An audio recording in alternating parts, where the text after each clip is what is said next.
Hello and welcome to the Asian X academy. अॼु जो जेको असांजो लेक्चर आहे उहो पास्ट सिंपल टेंस आहे। असां पास्ट सिंपल टेंस खे ऐं उनजे यूज़ेस खे पढ़ंदासीं। लेक्चर शुरू थियण खां पहिरियां तव्हां असांजे चैनल खे लाइक शेयर एंड सब्सक्राइब ज़रूर कजो। Let's begin the lecture.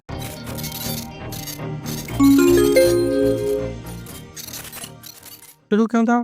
What is past simple tense. हाणे पास्ट सिंपल टेंस खे असां जेको आहे उहो पास्ट इनडेफिनिट टेंस भी चवंदा आहियूं। ठीक, त तव्हां पास्ट सिंपल चओ या तव्हां पास्ट इनडेफिनिट चओ, ॻाल्हि साॻी आहे। अच्छा, चए थो the past simple tense is use to describe. हाणे पास्ट सिंपल टेंस किथे किथे इस्तेमालु थींदो आहे। पहिरियों आहे completed actions in the past. हाणे गुज़िरियल वक़्त में जेके बि एक्शंस पूरा थिया, कंप्लीट थिया, उन्हनि खे डिफाइन करण जे लाइ असां पास्ट सिंपल टेंस इस्तेमालु कंदा आहियूं। मिसाल मां तो चवां, I went Lahore, he called me. हाणे हिननि एक्शंस खे असां ॾिसूं त ही पास्ट में जेको आहे न उहे कंप्लीट थी चुका आहिनि। मां लाहौर वयुसि, मतलब मां जेको मुंहिंजो वञण वारो एक्शन उहो कंप्लीट थी चुको आहे। ॿियो ही कॉल्ड मी, हुन मूंखे कॉल कई। हाणे ही कॉल करण वारो एक्शन जेको आहे कंप्लीट थी चुको आहे। त completed actions in the past, इन जो असां पास्ट सिंपल टेंस में यूज़ कंदा आहियूं। अच्छा, ॿियो इन जो इस्तेमालु आहे actions that happened at a specific time. Past जी जेकॾहिं ॻाल्हि कयूं, पास्ट में हाणे ॾिसो हिकिड़ो कॾहिं कॾहिं टाइम असां स्पेसिफाई कंदा आहियूं त कोई बि एक्शन थियो, पर उहो पास्ट में कहिड़ी पॉइंट या कहिड़े टाइम ते थियो। पर जेकॾहिं असां हाणे हिते ॾिसूं था असां, ही कॉल्ड मी, हुन मूंखे कॉल कई। अच्छा, हाणे हिन मूंखे पास्ट में त कॉल कई, पर पास्ट जे कहिड़े टाइम में कॉल कई, हिन में हाणे टाइम स्पेसिफाई न आहे। पर जेकॾहिं असां चऊं था ही कॉल्ड मी यस्टरडे, काल हुन मूंखे कॉल कई। हाणे ही जेको यस्टरडे आहे इहो टाइम खे स्पेसिफाई थो करे त पास्ट में जेको एक्शन थियो आहे उहो कहिड़े टाइम ते थियो आहे, उहो यस्टरडे वारे टाइम ते थियो आहे। त हाणे ही तो चए actions that happened at a specific time. त हाणे पास्ट में असां कॾहिं कॾहिं टाइम स्पेसिफाई कंदा आहियूं या असां टाइम खे कॾहिं कॾहिं स्पेसिफाई न बि कंदा आहियूं, जीअं असां ही लिखियो आहे। अच्छा, हुन खां पोइ जेकॾहिं मिसाल लिखूं था, आई वेंट टू लाहौर। हाणे असां लिखूं था I went to Lahore last year, गुज़िरियल साल मां लाहौर वयुसि। त हाणे ही जेको लास्ट ईयर आहे, हिन में असां छा कयो आहे, टाइम खे स्पेसिफाई कयो आहे। त ही जेका ॿी पॉइंट आहे उहा इन जे बारे में ही थी ॻाल्हाए त actions that happened at a specific time. हाणे उहो स्पेसिफिक टाइम कहिड़ो टाइम आहे, न असांजो पास्ट जो ई टाइम आहे। त उन जे लाइ बि जेको आहे पास्ट सिंपल टेंस इस्तेमालु थींदो आहे। टियों जेको यूज़ आहे a series of actions in the past. अच्छा, कॾहिं कॾहिं पास्ट में हिकु न पर हिक खां वधीक एक्शंस थींदा आहिनि, उन लाइ बि असां पास्ट सिंपल टेंस खे यूज़ कंदा आहियूं। फॉर एग्जांपल असां लिखूं था ही rang the bell but I did not open the door। हाणे हिन सेंटेंस में ॾिसो घणा क्लास थी विया, ॿ थी विया। पहिरियों आहे ही rang the bell, ॿियो आहे I did not open the door। हाणे ही ॿ ई जेके एक्शंस थिया आहिनि उहे कहिड़े टाइम में थिया आहिनि, इहे पास्ट जे टाइम में थिया आहिनि। हुन बेल वॼायो पर मूं जेको आहे दरवाज़ो न खोलियो। असां पास्ट जी ॻाल्हि था कयूं त पास्ट में कॾहिं कॾहिं हिकिड़ो एक्शन या हिकिड़ो सीरीज ऑफ एक्शन, यानी कि हिक खां वधीक एक्शंस जेके थींदा आहिनि, उन लाइ बि असां पास्ट सिंपल टेंस खे इस्तेमालु कंदा आहियूं। ऐं ॿियो जेको हिन जो यूज़ आहे habits in the past now finish. अच्छा, जेके प्रेज़ेंट हैबिट्स आहिनि उन लाइ असां प्रेज़ेंट सिंपल टेंस इस्तेमालु कंदा आहियूं। मिसाल असां चऊं था ही स्मोक्स, हू सिगरेट पीअंदो आहे। हाणे मौजूदा वक़्त में हुनजी आदत हुई त हू सिगरेट पीअंदो आहे, मौजूदा वक़्त में हुनजी इहा आदत आहे। त हिन खे असां छा सां इस्तेमालु कयो आहे, प्रेज़ेंट सिंपल जी मदद सां हिन खे यूज़ कयो आहे। ॿियो इहो हूंदो आहे त असां पास्ट हैबिट्स ॾेखारींदा आहियूं। हाणे पास्ट हैबिट ॾेखारण लाइ ॿ तरीक़ा आहिनि। हिकिड़ो या त असां हिन में इस्तेमालु कयूं यूज़्ड टू। हाणे असां हिन खे चऊं था ही यूज़्ड टू स्मोक, हू सिगरेट पीअंदो हुयो, पास्ट में हुनजी हैबिट हुई, हाणे हुनजी न आहे। ऐं ॿियो तरीक़ो इहो आहे जेको असां हिते लिखियो आहे त पास्ट सिंपल टेंस खे बि असां इस्तेमालु करे सघूं था पास्ट हैबिट लाइ। पर पोइ हिते वरी जेको आहे न असां टाइम खे इस्तेमालु कंदासीं। असां मतिलबु हिन में कुझु अहिड़ा एडवर्ब्स यूज़ कंदासीं, मिसाल ऑलवेज, ऑफन या वरी नेवर वग़ैरह लाइ। मिसाल असां चऊं था she always woke up late, उहा हमेशा या उहा सदाईं जेको आहे देर सां उथंदी हुई। त हाणे असां पास्ट हैबिट खे डिफाइन करण लाइ या असां यूज्ड टू खे इस्तेमाल करे सघूं था या वरी असां पास्ट सिंपल टेंस खे इस्तेमाल करे सघूं था। त पास्ट सिंपल टेंस इस्तेमाल थींदो आहे completed actions in the past जेके पास्ट में कम मुकमल थिया हुन जे लाइ या पोइ उहे कहिड़े स्पेसिफिक टाइम ते मुकमल थिया उन लाइ बि असां पास्ट सिंपल टेंस इस्तेमाल कंदा आहियूं। अच्छा पास्ट में हिकु या हिक खां वधीक जेके बि एक्शंस थिया आहिनि या जेतिरा बि एक्शंस थिया आहिनि उन्हनि खे बि पास्ट सिंपल सां डिफाइन कबो आहे या जेके असांजूं पास्ट हैबिट्स आहिनि उन्हनि खे बि असां पास्ट सिंपल सां ज़ाहिर करे सघूं था। उन खां बाद में असां ॾिसूं था structure of past simple tense. हाणे स्ट्रक्चर जी जेकॾहिं असां ॻाल्हि कयूं त सभ खां पहिरियां इन जा जेके हेल्पिंग वर्ब आहे उहो आहे असांजो डिड। हाणे जेको असांजो लास्ट लेक्चर हुयो प्रेज़ेंट सिंपल जो उन में असांजा ॿ हेल्पिंग वर्ब्स आहे हिकिड़ो डू ऐं हिकिड़ो डज़। पास्ट सिंपल जो जेको आहे हिकिड़ो ई हेल्पिंग वर्ब हूंदो आहे डिड। हिन जो जेको मेन वर्ब आहे उन में असां छा कंदा आहियूं असां वर्ब जो सेकंड फॉर्म इस्तेमाल कंदा आहियूं। असां लिखूं था सेकंड फॉर्म ऑफ वर्ब। पर हिकिड़ी शइ यादि रखिजो त हीउ जेको सेकंड फॉर्म असां इस्तेमाल कंदासीं उहो सिर्फ़ु ऐं सिर्फ़ु असांजो इस्तेमाल थींदो अफर्मेटिव सेंटेंसिस में। जेकॾहिं असां पास्ट सिंपल खे नेगेटिव इंटेरोगेटिव या इंटेरोगेटिव नेगेटिव कयूं था त जेको सेकंड फॉर्म आहे उहो तब्दील थी वेंदो फर्स्ट फॉर्म में। इहा शइ तव्हांखे यादि रखणी आहे।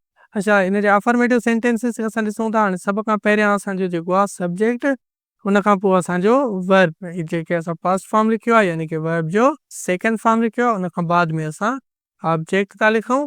हाणे हिते ऑब्जेक्ट जेको आहे असांजो ऑप्शनल आहे या वरी कुझु किताबनि में हिनखे एक्सटेंशन बि लिखंदा आहिनि यानी कि थी सघे थो ऑब्जेक्ट हुजे या थी सघे थो ऑब्जेक्ट न बि हुजे सिर्फ़ु सब्जेक्ट ऐं मेन वर्ब हुजे। हाणे एग्जाम्पल आहे असांजो आई ब्रोक माई गिलास मूं पंहिंजो गिलास भॻो। हाणे हिन में ॾिसो सब्जेक्ट असांजो आहे हिन में वर्ब ॾिसो second form I broke what मूं छा भॻो माई गिलास। माई गिलास असांजो छा थी वियो ऑब्जेक्ट थी वियो। सेकंड ॾिसो शी वेंट टू स्कूल हूअ स्कूल ॾांहुं वई।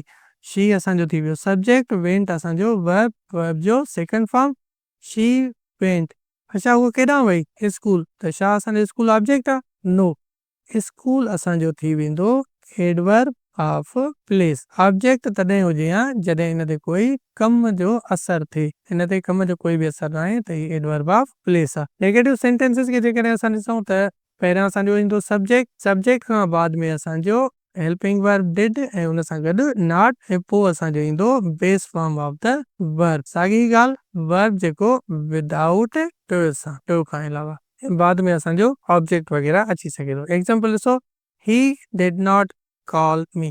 हाणे हिन सेंटेंस खे जेकॾहिं तव्हां अफर्मेटिव में कन्वर्ट कयो त ही सपोज़ थींदो ही कॉल्ड मी। हाणे हिते ॾिसो वर्ब जो जेको आहे असांजो सेकंड फॉर्म। पर जेकॾहिं असां हिन सेंटेंस खे नेगेटिव कयो आहे त हाणे ॾिसो सब्जेक्ट सब्जेक्ट खां पोइ हेल्पिंग वर्ब ऐं नॉट। हाणे जॾहिं असां डिड नॉट लॻायोसीं त ही सेकंड फॉर्म कन्वर्ट थी वियो फर्स्ट फॉर्म में। साॻी ॻाल्हि जेका असां पहिरियां डिस्कस कईसीं ऐं हिन में ऑब्जेक्ट कहिड़ो आहे मी। सेकंड सेंटेंस हो she did not cook food she असांजो थी वियो सब्जेक्ट डिड असांजो थी वियो हेल्पिंग वर्ब उन सां गॾु असां वर्ड नॉट लॻायो आहे कुक असांजो थी वियो main verb. She did not cook what हुन छा न पचायो फूड त फूड असांजो थी वियो ऑब्जेक्ट। इंटेरोगेटिव सेंटेंसिस खे असां ॾिसूं था। हाणे इंटेरोगेटिव सेंटेंसिस में उहो ई पहिरियां असांजो थी वियो हेल्पिंग वर्ब उन खां बाद में असांजो सब्जेक्ट उन खां बाद में असांजो base form of the verb या असां हिनखे मेन वर्ब लिखंदासीं ऐं बाद में असांजो ऑब्जेक्ट वग़ैरह अची सघे थो असां हुनखे या हुनजे लाइ एक्सटेंशन जो वर्ड इस्तेमालु करे छॾियो आहे। एग्जाम्पल ॾिसो डिड यू लाइक टी। हाणे हिन में ॾिसो helping verb subject main verb या असां ॾिसूं था डिड शी वर्क हियर। हाणे असांजो हेल्पिंग वर्ब सब्जेक्ट असांजो मेन वर्ब वग़ैरह। हाणे जेकॾहिं असां हिन सेंटेंस खे कोई WH वर्ड ॾियणु चाहियूं त उहो हेल्पिंग वर्ब खां पहिरियां ईंदो।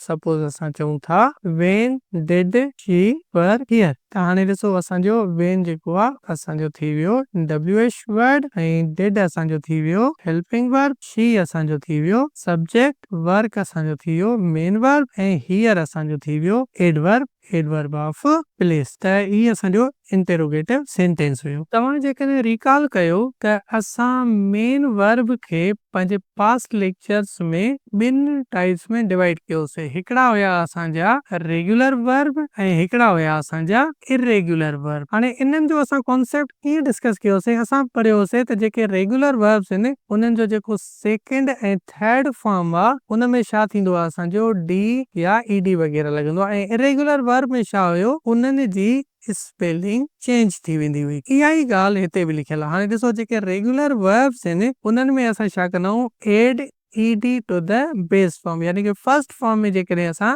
डी या ईडी ॾींदासीं त उनजो सेकेंड ऐं थर्ड फॉर्म ठही पवंदो आहे। फॉर एग्जांपल जेकॾहिं असांजो वॉक आहे त उहो थी पवंदो वॉक्ड, जेकॾहिं असांजो प्ले आहे त उहो थी वेंदो प्लेड, जेकॾहिं असांजो वॉच आहे त उहो थी वेंदो वॉच्ड, ऐं जेकॾहिं मिसाल असांजो डिसाइड आहे त उहो थी पवंदो डिसाइडेड। ॾिसो डबल कॉन्सोनेंट वर्ब्स वरी कुझु हूंदा आहिनि, मिसाल हाणे स्टॉप आहे त थी वेंदो स्टॉप्ड, लव आहे त थी वेंदो लव्ड, ऐं स्टडी आहे त थी वेंदो स्टडीड। उन खां पोइ जेके इरेगुलर वर्ब्स आहिनि, चए थो सम verbs do not follow a rule. हाणे ही जेके वर्ब्स आहिनि इहे कोई बि रूल फॉलो न आहिनि कंदा। बेसिकली ॻाल्हि इहा ई त हिननि जो जेको सेकंड फॉर्म ऐं जेको थर्ड फॉर्म आहे उन्हनि जी स्पेलिंग चेंज थी वेंदी। हाणे जेकॾहिं गो आहे त इहो थी वेंदो हिनजो सेकंड फॉर्म वेंट, ऐं हिनजो थर्ड फॉर्म थी वेंदो गॉन। ईट आहे त थी पवंदो एट, ऐं थर्ड फॉर्म ईटन। सी आहे त सा, ऐं थर्ड फॉर्म सीन। टेक आहे त थी पवंदो टुक, ऐं थर्ड फॉर्म टेकिन। ऐं मेक आहे त थी वेंदो मेड वग़ैरह। ठीकु, त इहो असांजो कॉन्सेप्ट आहे रेगुलर ऐं इरेगुलर वर्ब जो। पास्ट सिंपल टेंस में हिननि खे डिस्कस करण जो मक़सदु त ॾिसो असां जेको अफर्मेटिव सेंटेंस ठाहियूं था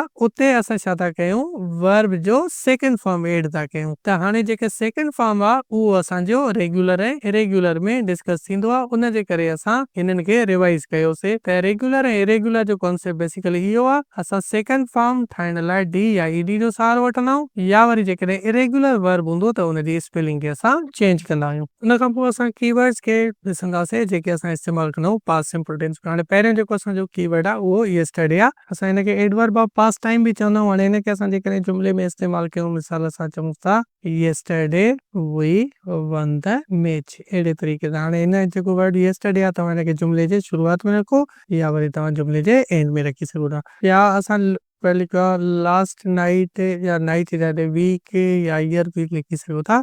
सपोज असां चऊं था the police caught the robber last night, गुज़िरियल राति पुलिस जेको आहे चोरनि खे पकड़ो। ठीकु आहे, या वरी असां अगो खे इस्तेमालु करे सघूं था। हाणे 2 days अगो, 5 months अगो, हिते तव्हां जेको बि टाइम ते ॾियो। उन खां पोइ असां लिखियो आहे इन 2010। हाणे 2010 में मुराद it can be any year. Suppose असां चऊं था I bought a car in 2010। ठीकु, ऐं लास्ट में जेको असां लिखंदा आहियूं when I was a child. हाणे मोस्टली जेको आहे he when I was a child ही असांजे पास्ट हैबिट खे शो कंदो आहे। हिनखे तव्हां ॿिनि तरीक़नि सां लिखी सघो था।